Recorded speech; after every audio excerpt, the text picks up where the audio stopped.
Selamat sejahtera. Yang mengejutkan kita pada hari ini ialah apabila SPRM telah pun menyampaikan keputusan siasatan rasuah KFA pasukan bola sepak Kedah dengan nilai RM 6 juta. SPRM kata siasatan rasuah KFA 6 juta ringgit telah pun selesai. Siasatan rasuah 6 juta membabitkan Persatuan Bola Sepak Kedah KFA sudah selesai dan dalam proses semakan akhir sebelum dihantar ke Jabatan Peguam Negara. Ketua Pesuruhjaya SPRM Tan Sri Azam Baki berkata, kertas siasatan juga sudah dikemukakan kepada Timbalan Pendakwa Raya TPR SPRM. Belum hantar ke AGC, Pejabat Peguam Negara, tetapi dalam peringkat semakan akhir Timbalan Pendakwa Raya SPRM. Katanya, pada sidang media selepas Majlis Convocation Pegawai Integriti Bertauliah CEIO kali ke-10 di Dewan Tun Hussein On Pusat Dagangan Dunia WTC di sini hari ini. Ketika ditanya adakah SPRM mencadangkan pendakwaan terhadap mana-mana individu, Azam bagaimanapun enggan mengulas namun memaklumkan perkara itu akan dimaklumkan pada masa akan datang. Pada 7 Januari lalu, Ketua Pegawai Eksekutif KFA, Zulkifli C. Harun dilepaskan dengan jaminan SPRM. Terdahulu media melaporkan SPRM menahan Reman Zulkifli dan 3 individu berusia antara 40 hingga 60 tahun bagi membantu siasatan kes meminta dan menerima rasuah bernilai RM 6 juta.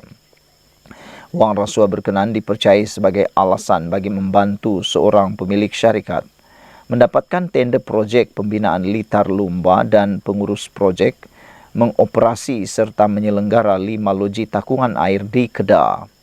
Rentetan itu, Zulkifli dipanggil untuk memberi keterangan bagi membantu siasatan SPRM pada Khamis 4 Januari.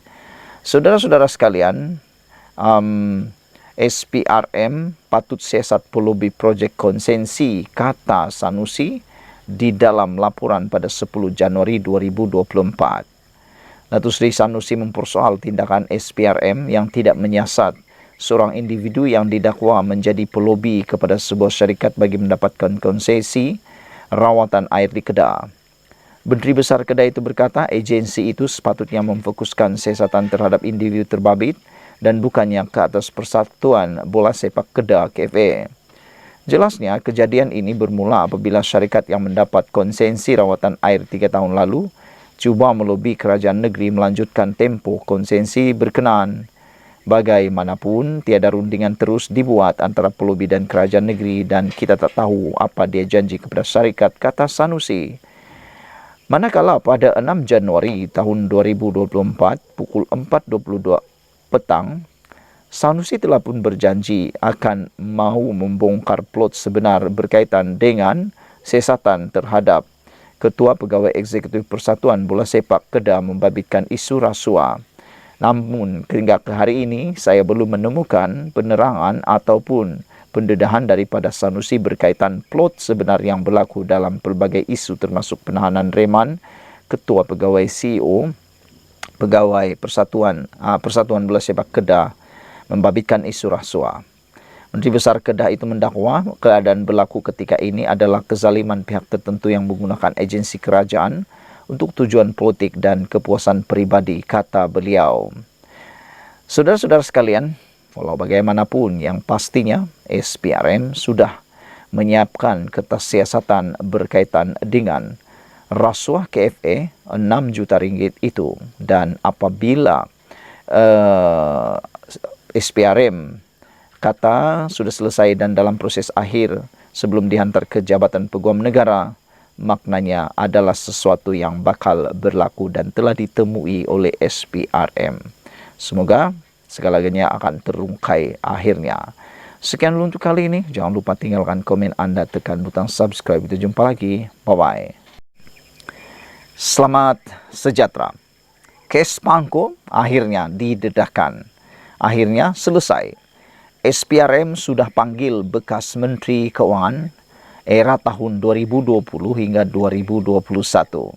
Yang pastinya Menteri Keuangan pada tahun 2020 hingga 2021 ialah bukan Anwar Ibrahim, bukan juga Rafizi Ramli, dan pastinya bukan kerajaan Madani dipimpin oleh Anwar Ibrahim. Ianya dipimpin oleh siapa lagi kalau bukan Perdana Menteri kegemaran Walaun. Suruhanjaya Pencegahan Rasuah Malaysia SPRM sudah merakam percakapan bekas Menteri Keuangan yang terlibat dalam kontrak pelaburan atau perolehan syarikat membekal dan menguruskan kenderaan kerajaan Spanco Sdn Bhd bagi tempoh 2020-2021. Ketua Pesuruhjaya SPRM Tan Sri Azam Baki berkata, kes membabitkan Spanco meski dalam siasatan dan akaun terbabit masih dibekukan. Menurutnya, ramai saksi yang sudah dipanggil memberi keterangan dan tidak menolak akan memanggil sesiapa sahaja yang terbabit dalam kuasa meluluskan projek berkenaan. Kita sudah merakam keterangan bekas Menteri Keuangan, namun bekas Perdana Menteri ketika itu belum dipanggil memberi keterangan. Kita serah kepada pegawai penyiasat di mana jika ada keperluan akan memanggil bekas Perdana Menteri itu untuk memberi keterangan, katanya yang ditemui di Majlis Convocation Pegawai Berintegriti Bertaulia.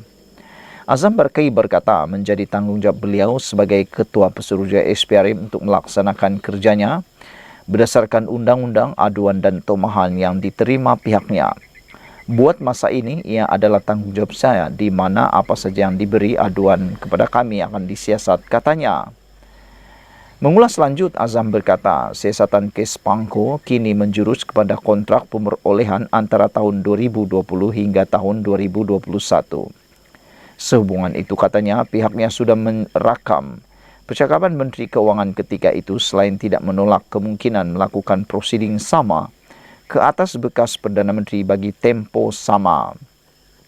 Kita tidak menolak kemungkinan akan memanggil pihak yang terbabit dalam kuasa meluluskan projek berkenaan, tetapi setakat ini belum ada lagi rakam percakapan bekas Perdana Menteri, kata SPRM. Sebelum ini, media melaporkan SPRM melakukan serbuan kediaman seorang ahli perniagaan bergelar Tan Sri bagi siasatan berhubung dakwaan rasuah membabitkan perolehan dan pengurusan kenderaan kerajaan bernilai 4.5 bilion. SPRM turut menyerbu 4 syarikat termasuk pembekal kenderaan kerajaan dengan memanggil lebih 20 individu dan sudah membekukan kira-kira 80 akaun syarikat serta individu yang berkaitan dengan kes ini.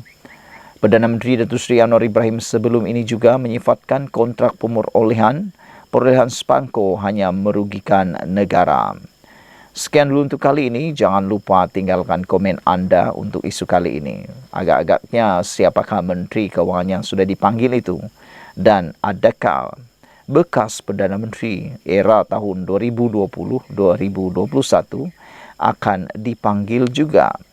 Dan siapalah orang pribadi yang bertuah itu, Perdana Menteri yang bertuah itu, yaitu pada tahun 2020 hingga 2021, dan Menteri Keuangan yang berkaitan. Jadi kita tengoklah nanti, adakah SPRM akan mempunyai kes untuk membawa pertuduhan ini di mahkamah? Terpulang kepada anda menilainya. Sekian dulu untuk kali ini. Jangan lupa tinggalkan komen anda, tekan butang subscribe. Kita jumpa lagi. Bye-bye. Selamat sejahtera. Ini satu kemenangan besar kepada Anwar Ibrahim. Walaupun diratib setiap waktu, setiap saat seperti sebagai Perdana Menteri yang gagal, rupa-rupanya Anwar Ibrahim jauh lebih berjaya daripada apa yang diratib oleh Walaun ataupun pembangkang. Anwar Ibrahim menyatakan bahawa RM 329.5 bilion jumlah pelaburan diluluskan tertinggi dalam sejarah Malaysia. Belum pernah ada Perdana Menteri seperti Anwar Ibrahim yang berjaya mendapatkan pelaburan yang diluluskan sebanyak RM 329.5 bilion ini. Ini ialah yang paling tertinggi sekali dalam sejarah Malaysia. Saya pasti berita ini tidak disukai oleh segolongan penyokong Perikatan Nasional, khususnya Walaun. Mereka pasti benci dengan pendedahan ini.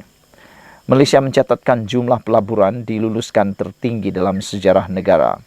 sebanyak RM329.5 bilion pada tahun lalu, yaitu 23% lebih tinggi berbanding tahun 2022 ketika Perdana Menteri Datuk Seri Anwar Ibrahim baru menjadi Perdana Menteri. Beliau berkata daripada jumlah pelaburan tersebut, pelaburan asing adalah penyumbang utama iaitu sebanyak 57.2% berbanding pelaburan domestik sebanyak 42.8%. Prestasi cemerlang ini disokong oleh peningkatan sebanyak 35.1% bagi pelaburan domestik dan sebanyak 15.3% bagi pelaburan asing. Secara tidak langsung, ini merupakan satu petanda bahawa dasar mesra pelaburan pro-investment dan mesra perniagaan pro-businesses yang dilaksanakan menerusi pendekatan seluruh kerajaan telah mula membuahkan hasil dalam meningkatkan keyakinan pelabur, katanya dalam kenyataan hari ini. Jumlah pelaburan yang diluluskan itu membabitkan 5.101 projek dan berpotensi mewujudkan lebih 127,000 peluang pekerjaan baru kepada rakyat dan negara. Sektor perkhidmatan merekodkan pelaburan tertinggi dengan menyumbang lebih daripada separuh, iaitu sebanyak 51.1% daripada jumlah pelaburan yang diluluskan, iaitu RM168.4 bilion. Diikuti oleh sektor perkilangan sebanyak RM152.0 bilion 46.1% dan sektor utama premier industri sebanyak RM9.1 bilion atau 2.8%. Katanya memaklumkan rekod pelaburan itu dibentang dalam mesyuarat Majlis Pelaburan Negara MPN hari ini. Ini satu penanda ekonomi bangkit semula. Anwar berkata, lanskap pelaburan negara yang memperlihatkan prestasi yang amat memberangsangkan ini juga mencerminkan pemulihan dan kebangkitan semula ekonomi negara sepanjang lebih setahun pentadbiran kerajaan Madani. Tambah beliau, mesyuarat MPN hari ini juga membincangkan mengenai hala 7 pelaburan digital negara selaras dengan perkembangan sektor ekonomi digital yang semakin pesat dan merupakan antara sektor ekonomi yang penting dalam memperkukuh agenda pelaburan negara. Ekonomi digital di Malaysia yang menyumbang sebanyak 23.2% kepada keluaran dalam negara kasar KDNK pada tahun 2021 diunjurkan meningkat kepada 25.5% menjelang 2025. Bagi tempoh tahun 2021 hingga 2023, sebanyak 396 projek berkaitan digital sudah diluluskan dengan nilai pelaburan sebanyak 128.9 bilion yang merangkumi projek yang diluluskan melalui Jawatan Kuasa Nasional mengenai pelaburan NCI. Pelaburan dalam projek digital ini dijangka mewujudkan peluang pekerjaan kepada 36.553 rakyat tempatan. Antara pelaburan digital yang diluluskan adalah dalam sektor pusat data, pengkomputeran awam, penghosan data, analisis data besar dan kecerdasan buatan, katanya. Beliau berkata kehadiran syarikat-syarikat digital terkemuka dunia dan peneraju pasaran global di Malaysia juga memberi isyarat penting bahawa Malaysia mempunyai tarikan dan ekosistem pelaburan yang kondusif untuk pelaburan digital. Justru kerajaan perlu memudah cara sebaik mungkin pelaburan digital berpotensi tanpa seberang kompromi terhadap aspek berkaitan keselamatan data dan kedaulatan negara, kata Anwar Ibrahim. Sekian dulu untuk kali ini. Jangan lupa tinggalkan komen anda, tekan butang subscribe. Kita jumpa lagi. Bye-bye.